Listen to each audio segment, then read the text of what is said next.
அதற்கு 5 மண்டபங்கள் உண்டு.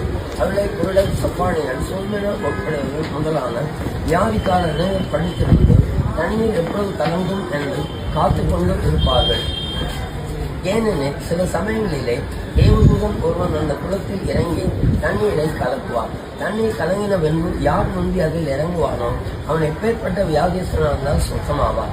38 வருஷம் வியாதி கொண்டிருந்த ஒரு மனுஷன் அங்கே இருந்தார்.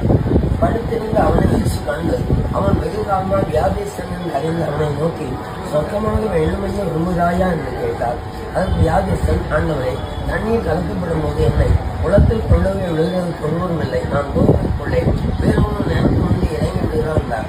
இயேசு அவனை நோக்கி, எழுந்திரு, உன் படுக்கை எடுத்துக்கொண்டு நட என்றார். உடனே அந்த மனுஷன் சொத்தமாகி நான் படுக்கை எடுத்துக்கொண்டு நடந்து போனான்.